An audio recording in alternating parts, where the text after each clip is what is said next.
Novena e Krishtlindjes.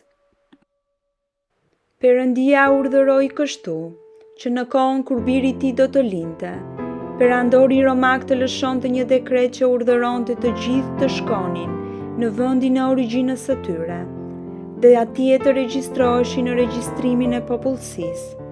Kështu ndodhi, në bindje të këtij dekreti, Jozefi shkoi në Betlehem, së bashku me Marin, kur ajo së shpejti do të lindte fëmijën e saj, duke mos gjetur strehim, as në hanin e varfër, as në shtëpitë e tjera të qytetit.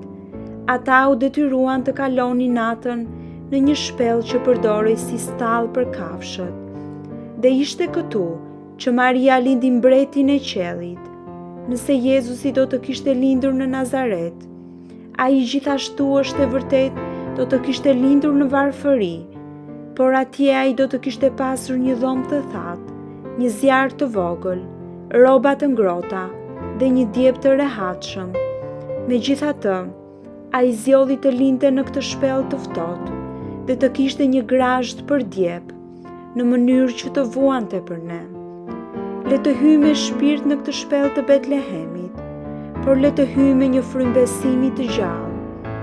Nëse shkojmë atje pa besim, nuk do të shohim gjë tjetër, veç se një foshnjë të varfër, dhe pamja e kësaj fëmije të dashur që dridhet dhe qan mbi shtratin e tij.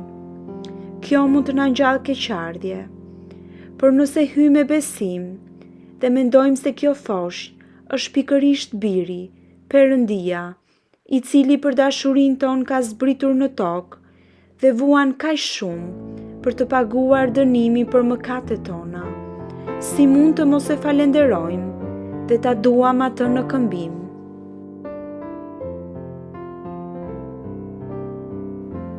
O Jezus i dashur foshnjë, si mund të jem kaq mos mirënjohës dhe të ofendoj kaq shpesh, nëse do të kuptoja se sa shumë ke vuajtur për mua. Por këto lot që derdh, kjo varfëri që përqafon për dashurinë ndaj meje, më bëjnë të shpresoj për faljen e të gjitha fyrjeve që kam kundër teje. Jezusi im, më vjen keq që kaq shpesh të kam kthyer shpinën, por tani të dua mbi të gjitha, Zoti im dhe gjithçka imja. Që tani e tutje, ti o Zoti im, do të jesh tesari im i vetëm dhe e mira ime e vetme. Me lutjen e Shënjë Njatësit të Lojolës, do të them, më jep hirin të të dua, kjo më mjafton, nuk dëshiroj asgjë tjetër, nuk dua asgjë tjetër, vetëm ti je i mjaftueshëm për mua, Jezusi im, jeta ime, dashuria ime. O Mari, nëna ime, merr për mua hirin që të mund ta dua gjithmonë Jezusin dhe të jem gjithmonë i dashur prej tij. Amen.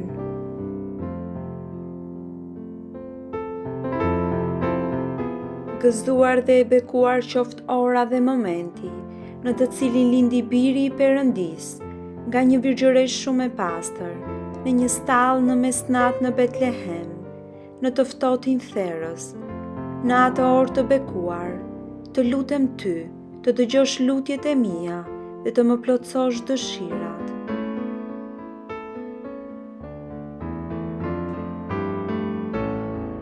Nëpërmjet Jezu Krishtit dhe nënës së tij shumë të bekuar. Amen.